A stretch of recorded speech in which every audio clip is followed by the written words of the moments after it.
परमेश्वर आप सबको बहुत ऐसा आशीष दे। आप सभी को जय मसीह की।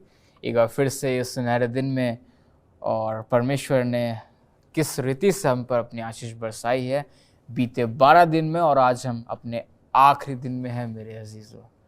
यह सफ़र आज यहाँ पर ख़त्म हो जाएगा, आज इस सफ़र का अंत है।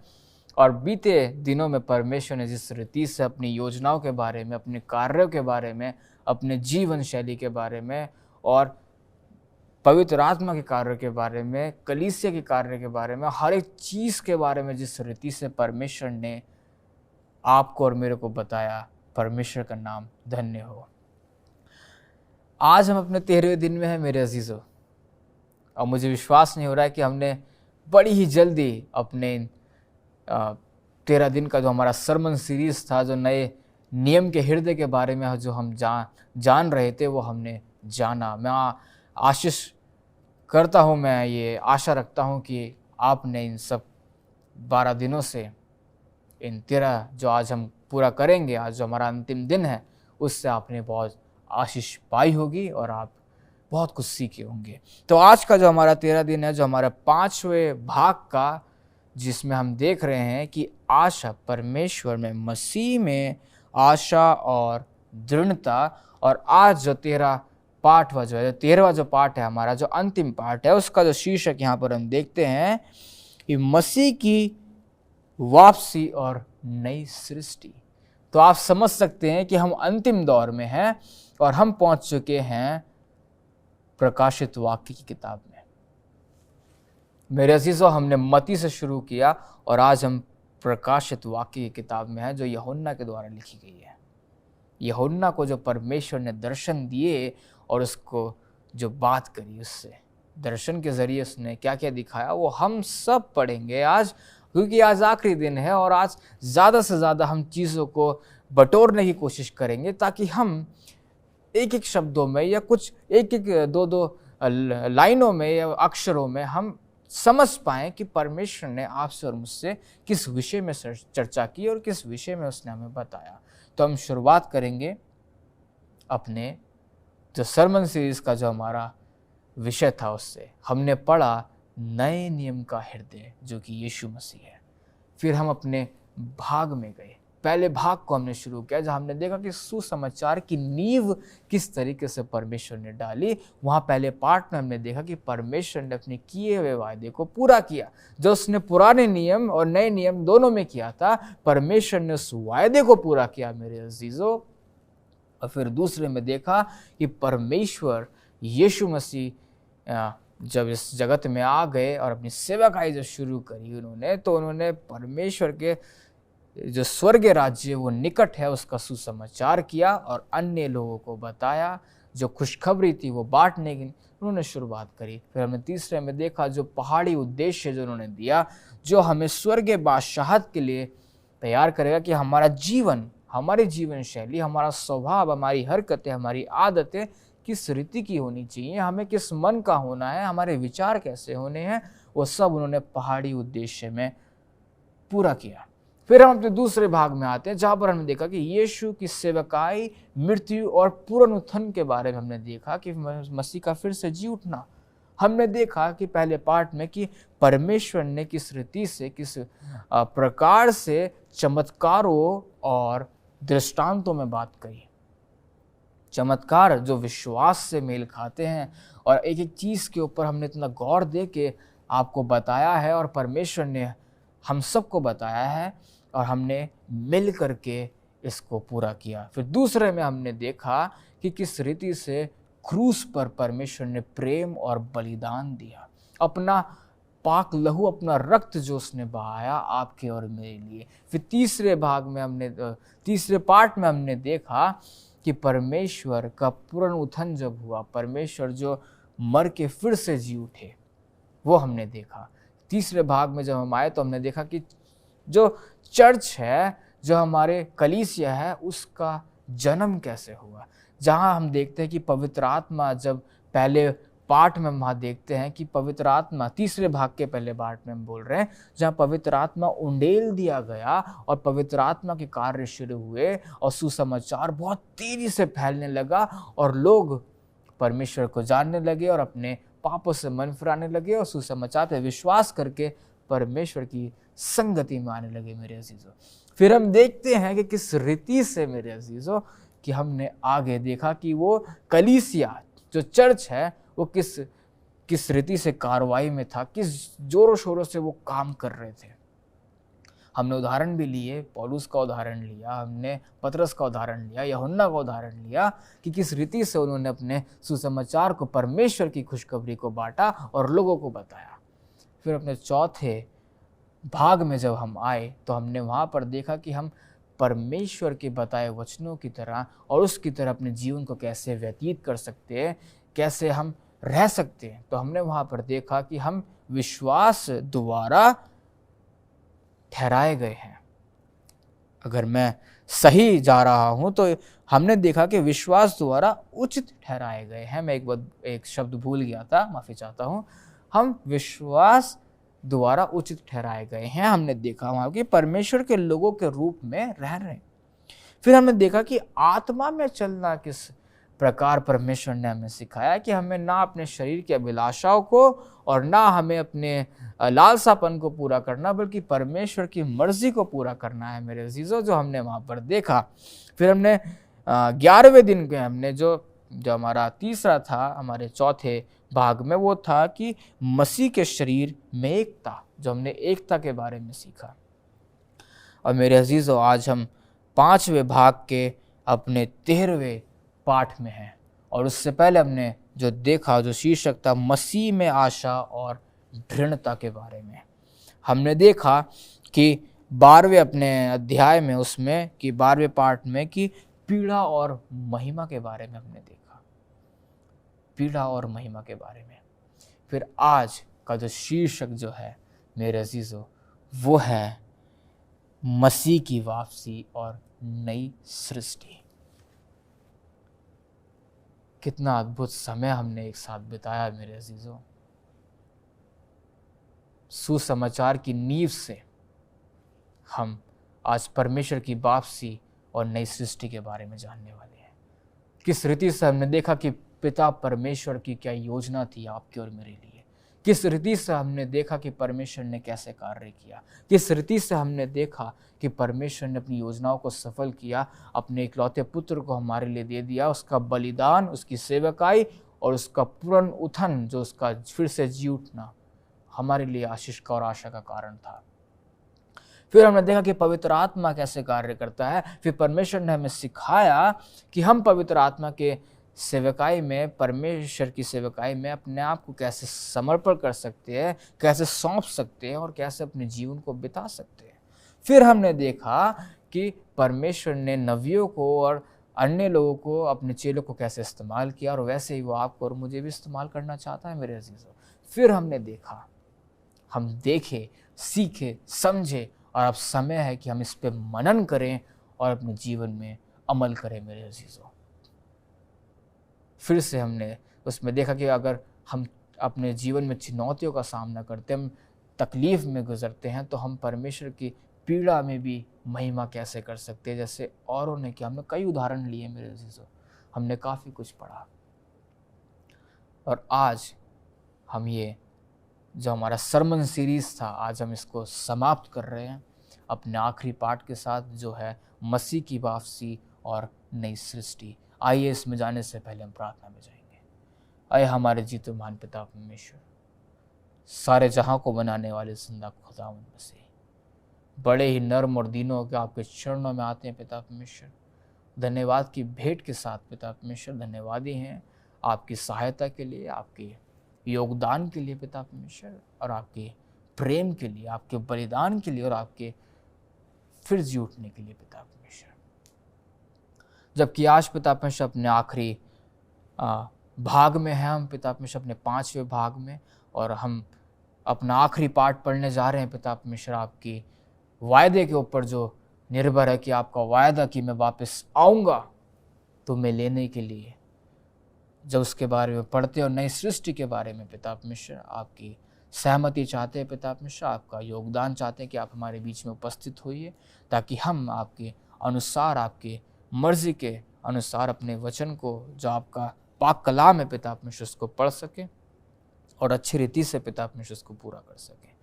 क्या मांगे पिता परमेश्वर? मांगने से पहले आप समय पे आपने सब कुछ दिया और आप हमसे भली अच्छी तरीके से जानते कि हमें किस चीज़ की और कब क्या ज़रूरत है पिता परमेश्वर। दुआ मांगता हूँ उन दर्शकों के लिए पिता परमेश्वर, हमारे मेहमानगढ़, हमारे भाईजनों के लिए, हमारे दोस्तों के लिए जो इस सारे संदेशों को पिता परमेश्वर हमारे साथ रहे, उन्होंने देखा पिता परमेश्वर। मैं आशा करता हूँ कि ये आशीषित हुए होंगे पिता परमेश्वर, और आपने इनसे बात की होगी और इनको आपने बताया पिता परमेश्वर, याद दिलाया हम सबको फिर से कि कितनी बड़ी कीमत और कितना योगदान आपका इस पूरी योजना में था पिता परमेश्वर, कि हम मारे ना जाएं बल्कि बचाए जाएं पिता परमेश्वर। सारा आदर हम आपको देते हैं पिता परमेश्वर। आज के पाठ को आपके हाथों में सौंपते हैं। जब आप पिता परमेश्वर आज पाठ में जाएं पिता परमेश्वर, आपकी अगुवाई हमारे साथ हो, आपके पवित्र आत्मा हमारी सेवकाई करे, ताकि हम पिता परमेश्वर आपके वचन को सरल तरीके से और पूर्ण रूप से समझें और अपने जीवन में अमल करने वाले हो सकें। क्या मांगे पिता परमेश्वर? फिर से धन्यवाद ही आपने हमारी प्रार्थनाओं को सुना और उत्तर दिया। छोटी विनती आपके प्रिय बेटे यीशु मसीह के नाम से मांगते हैं, आमीन। मेरे अजीज़ों, ज़्यादा कुछ कहने के लिए आज है नहीं, लेकिन परमेश्वर महान है, परमेश्वर की दया सदा की है। आज हम अपने कुछ शब्दों को बस गौर करेंगे और देखेंगे कि परमेश्वर ने जो वायदा, जब वो अपने सेवकाई को पूरा करके, अपने बलिदान को दे करके और फिर जीवित उठ के और वापस जब स्वर्ग की ओर जा रहे थे, उन्होंने चेलों से कहा कि मैं जाता हूँ और तुम्हारे लिए जगह तैयार करता हूँ और मैं तुम्हें लेने के लिए आऊँगा। आज उसके ऊपर हम उस विषय के ऊपर जाएंगे और हम देखेंगे कि यूहन्ना जिसने प्रकाशित वाक्य को लिखा है, तो हम देखेंगे कि उसके दर्शन में किस तरीके से परमेश्वर ने नए यरूशलेम को और नई पृथ्वी को और हर एक चीज़ को दर्शाया है और बताया है। और हम देखेंगे कि परमेश्वर आज इस आशा के साथ हमें क्या प्रचार देना चाहता है। तो मेरे साथ निकालिए प्रकाशित वाक्य की किताब, उसका 22 अध्याय, उसकी 12 से 17 हम देखेंगे, समझने की कोशिश करेंगे कि परमेश्वर क्या कह रहा है। परमेश्वर यहाँ कहता है कि देख, मैं शीघ्र ही आने वाला हूँ और हर एक के काम के अनुसार बदले देने के लिए प्रतिफल मेरे पास है। मैं अल्फा और ओमेगा, पहला और आदि और अंत हूँ। परमेश्वर क्या कह रहा है कि मैं शीघ्र ही आने वाला हूँ और मेरा न्याय वो जो करेगा। हम जानते हैं कि हम न्याय के समय में जी रहे हैं और परमेश्वर का आना बहुत निकट है। मेरे अजीज़ों, ये बहुत ही अच्छा सफ़र रहा आप लोगों के साथ, और जैसे रीति से हमने परमेश्वर के बारे में जाना, उसके प्रेम के बारे में जाना, उसके बलिदान के बारे में जाना, और उसके पुनरुत्थान के बारे में जाना कि वो कैसे जी उठा, उसकी सेवकाई, हर एक चीज़ हमारे लिए महत्वपूर्ण है। और आज परमेश्वर हमें सिखा रहे हैं परमेश्वर यीशु मसीह की वापसी और नई सृष्टि की ओर। प्रकाशित वाक्य उसका 3 उसका 20 कहता है कि देख, मेरे साथ निकालिए, आइए हम पढ़ते हैं इस चीज़ को। प्रकाशित वाक्य का 3 उसका 20 यहाँ पे कहता है कि देख, मैं द्वार पर खड़ा हुआ खटखटाता हूँ। यदि कोई मेरे शब्द सुनकर द्वार खोलेगा तो मैं उसके पास भीतर आकर उसके साथ भोजन करूँगा और वह मेरे साथ। मेरे अजीज़ों, मेरे भाई बहनों, मेरे मेहमानगढ़, मेरे दोस्त, परमेश्वर अपने वायदे को पूरा करता है।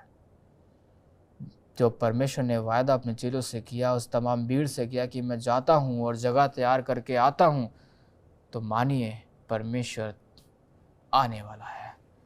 जैसे कि मैंने कहा, दूसरा पतरस उसका 3 का 9 वहाँ पर कहता है, अगर मैं गलत नहीं हूँ तो वहाँ पर कहता है कि परमेश्वर अपने कार्य को करने के लिए धीरे नहीं है, जैसा कि कुछ लोग ये चीज़ समझते हैं। लेकिन परमेश्वर आपको और मेरे को पश्चाताप करने का समय दे रहा है, अपने पापों से घृणा करने का समय दे रहा है कि हम मन फिराएं और परमेश्वर की संगति में आए, क्योंकि परमेश्वर का आना बहुत निकट है। और ना केवल हम अपने आप को तैयार करें, बल्कि अपने परिवार के सदस्यों को, अपने आसपास इर्द गिर्द के लोगों को भी हमें तैयार करना है। क्योंकि परमेश्वर क्या कहता है कि परमेश्वर ने अपने इकलौते पुत्र को इस जगत के लिए दे दिया, ना सिर्फ आपके लिए, ना सिर्फ मेरे लिए। पूरे संसार के लिए उसने अपने इकलौते पुत्र को दे दिया। मेरे अजीज़ों, हमारा काम सिर्फ बचना नहीं, बचाना भी है। और वो हम तब कर पाएंगे जब हम अपने आप को परिपक्व करेंगे। ये मत सोचिए कि मुझे सिर्फ स्वर्ग जाना है, मुझे सिर्फ बादशाहत को देखना है या फिर मुझे अच्छा जीवन चाहिए। आप इस चीज़ को सोचिए कि जो दर्द, जो पीड़ा, जो समय आज आप अपने जीवन में उसका अनुभव करते हैं, जो चीज़ों के साथ आप गुजर रहे हैं, जब परमेश्वर आपके पास बैठ करके आपके सामने आपके से मुस्कुरा कर पूछेगा, उस दिन का इंतज़ार करिए। यदि मुझसे कोई सवाल करे कि आप स्वर्ग क्यों जाना चाहते हैं, तो मैं यही कहूँगा कि मैं अपने परमेश्वर से मिलूँगा, मैं अपने यीशु मसीह से मिलूँगा, उसके साथ घूमूँगा, बातें करूँगा, उसे वो हर चीज़ बताऊँगा जो मैंने संसार में रह करके झेली है, सही है, भले ही वो जानता हो, लेकिन फिर भी वो मेरे से सुनना चाहेगा। यदि आप सोचिए से कल्पना कीजिए कि यदि आपके पास परमेश्वर बैठा है, यीशु मसीह, और वो आपसे कहता है कि हे पुत्र और पुत्री, मेरी संतान, तेरे दिमाग में, तेरे मन में जो भी चल रहा है तू बता दे। क्या दिन होगा वो कि परमेश्वर आपसे आपकी परेशानी पूछ रहा है, और भले ही वो अभी आपसे वो वैसे बात ना कर पा रहा हो, लेकिन वो जानता सब कुछ है, और वो दिन बहुत निकट है मेरे अजीजों। परमेश्वर ने वायदा किया कि मैं तुम्हें लेने के लिए बहुत जल्द आऊँगा, और वो आएगा मेरे अजीजों। क्या आज हम तैयार हैं परमेश्वर के आगमन के लिए? नई सृष्टि जो हमारा इंतज़ार कर रही है, नया जीवन जो हमारा इंतज़ार कर रहा है, क्या आज हम उसको पाने के लिए तैयार हैं? क्या आज हम उस चीज़ के लिए काम कर रहे हैं? ये मेरा सवाल अपने आप से भी है और आपसे भी है। क्या मैं तैयार हूँ? क्या आप तैयार हैं? जरा सोचिए इस बात के ऊपर कि परमेश्वर सोच रहा है, बार बार याद दिला रहा है, कह रहा है कि मेरी संतान, तुम वापस खो मत।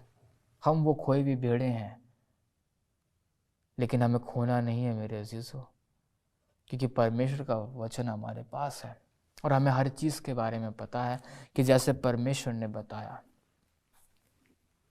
परमेश्वर ने हमें हर एक चीज़ के बारे में बता रखा है। हम अंत के चिन्हों को जानते हैं कि क्या क्या चीज़ें होंगी।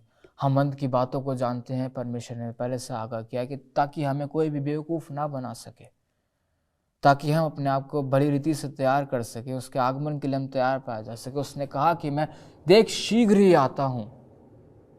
भले हम सोच रहे हो कि अभी इतना टाइम है, अभी इतने वर्ष लगेंगे, लेकिन उसके लिए बस चुटकियों में है वो। जरा सोचिए, हमारे पास ज़्यादा समय नहीं है मेरे अजीज़ों। आइए हम अपने आप को तैयार करें, परमेश्वर के साथ वाचा बांधें, अपने आत्मिक जीवन को मजबूत करें और परमेश्वर की स्वर्गीय बादशाहत के लिए अपने आप को तैयार करें, ताकि हम उस दिन के लिए तैयार पाए जा सकें। और जब न्याय होगा तो खुल जाएंगी किताबें और हिसाब होगा। इंसाफ का तराजू यीशु के हाथ होगा। परमेश्वर आप सबको बहुतायत से आशीष दे। आइए हम प्रार्थना में जाएंगे। आए हमारे जितने महान पिता परमेश्वर, सारे जहां को बनाने वाले जिंदा खुदावंद मसीह, बड़े ही नर्म और दीनों के आपके चरणों में आते हैं पिता परमेश्वर। एक बार फिर से धन्यवादी हैं पिता परमेश्वर आपके इन संदेशों के लिए, आपके पैगाम के लिए जो आपने हमें दिया पिता परमेश्वर, और सुनहरे वायदे के लिए और आशा के लिए जो आपने बांधी है पिता परमेश्वर की। बहुत जल्द आप हम सबको लेने के लिए आने वाले हैं। बहुत जल्द आप हम सबको लेने के लिए आएंगे पिता परमेश्वर, अपने सारी ताकत और सारे फरिश्तों के साथ पिता परमेश्वर, और आप हमें इस संसार से उठा के ले जाएंगे पिता परमेश्वर। धन्यवाद हैं पिता परमेश्वर आपके संदेश के लिए, आपके प्रेम के लिए, आपके बलिदान के लिए पिता परमेश्वर, आपकी सहायता के लिए और आपके शिक्षाओं के लिए जो आपने हमें दी पिता परमेश्वर। चाहते हैं पिता परमेश्वर आप हमारी अगुवाई कीजिए, ताकि हम अपने आप को तैयार कर सकें, ना केवल अपने आप को बल्कि हमारे लोगों को जो पिता परमेश्वर जिन तक आपका पैगाम अभी तक नहीं पहुंचा है पिता परमेश्वर। चाहते हैं पिता परमेश्वर कि आप हमें अपनी महिमा के लिए इस्तेमाल कीजिए, ताकि हम अपने आप को इस रीति से तैयार करें कि हम आपके विश्वास में मजबूत पाए जाएं और उस आगमन के लिए तैयार हों पिता परमेश्वर। क्या मांगे पिता परमेश्वर, आपने हमें सब कुछ दिया। अपना इकलौता पुत्र, अपनी संतान आपने हम पापियों के लिए भेज दिए पिता परमेश्वर। धन्यवाद हैं आपके वायदे के लिए और आपकी आशा के लिए कि हम नई सृष्टि में आपके साथ होंगे। जिस रीति से पिता परमेश्वर यूहन्ना ने इस प्रकाशित वाक्य को लिखा, जो दर्शन आपने उसे दिए, कि उसने अपनी खुली आंखों से उन सब चीज़ों को देखा और लिखा पिता परमेश्वर। धन्यवाद हैं पिता परमेश्वर आपके वचन के लिए, आपके शब्दों के लिए और आपके प्रेम के लिए पिता परमेश्वर। फिर से दुआ मांगते पिता परमेश्वर आपके पवित्र आत्मा के लिए, अपने पवित्र आत्मा हमारे ऊपर उंडेलिए ताकि हम पिता परमेश्वर आपके बताए हुए नक्शे कदम पर चले, ना कि अपनी शरीर की लालसा को पूरा करें पिता परमेश्वर। क्या मांगे पिता परमेश्वर, मांगने से पहले और समय पर आपने हमें सब कुछ दिया है और आप जानते कि हमें किस चीज़ की और कब क्या ज़रूरत है पिता परमेश्वर। जानते हैं पिता परमेश्वर कि हमें अपने स्वर्गीय बादशाहत के लिए तैयार कीजिए पिता परमेश्वर। अपने ज़्यादा से ज़्यादा समय हम अपना आपके वचन में और आपके साथ प्रार्थना में जुटाएं पिता परमेश्वर। दुआ मांगता हूँ अपने इन दर्शकों के लिए पिता परमेश्वर, हमारे भाई बहन, हमारे दोस्त, हमारे बुजुर्ग, हमारे मेहमानगण पिता परमेश्वर, जो इस माध्यम के ज़रिए से इस सुसमाचार को, इस पैगाम को देख रहे हैं पिता परमेश्वर। आपकी आशीष भरा हाथ इनके परिवार पर हो, इनके साथ हों पिता परमेश्वर, ताकि ये भी पिता परमेश्वर अपने आप को तैयार करे और भली रीति से जाने पिता परमेश्वर की आपका आगना बहुत निकट है। क्योंकि आप कहते हैं कि देख मैं शीघ्र ही आता हूँ। आप ही आदि और अंत है पिता परमेश्वर, आप ही अल्फा और ओमेगा है पिता परमेश्वर, आप ही शुरू और अंत है पिता परमेश्वर। सारी महिमा आपको देते हैं पिता परमेश्वर कि आप उसके योग्य हैं। धन्यवाद है आपने हमारी प्रार्थनाओं को सुना और हमारी गुनाहों से माफ़ी दी पिता परमेश्वर। हम चाहते हैं पिता परमेश्वर जो भूल चूक में हमसे गुनाह हुए हमें माफ़ कीजिएगा पिता परमेश्वर। एक बार फिर से पिता परमेश्वर सारी बातें आपके हाथों में सौंपते हैं और धन्यवाद हैं आपने हमारे इन 13 दिनों में हमारी सहायता की आपके वचन को समझने के लिए और पढ़ने के लिए पिता परमेश्वर। अब जब समय है कि हम इसे अमल करें और दूसरों में बताएं, आप हमारी अगुवाई कीजिएगा। छोटी विनती आपके प्रिय बेटे यीशु मसीह के नाम से मांगते हैं, आमीन। मेरे अजीज़ों परमेश्वर, आप सबका धन्यवाद देते हैं कि आप हमारे साथ जुड़े रहे। परमेश्वर बेहद खुश हैं कि आप हमारे साथ थे और आप हमारे साथ रहे और आपने वचन अच्छी रीति से समझा होगा और पढ़ा होगा। और ये समय है कि हम इस वचन को, क्योंकि परमेश्वर कहता है कि जो भी तुमने मेरे से सीखा या सुना या देखा है उसे लोगों में बांटो। मेरे अजीज़ों, मैं चाहता हूँ कि ये समय आपके लिए अमूल्य रहा होगा और आपने बहुत कुछ सीखा होगा। आइए समय कि अपने आप को तैयार करें और इसको दूसरों में बांटें।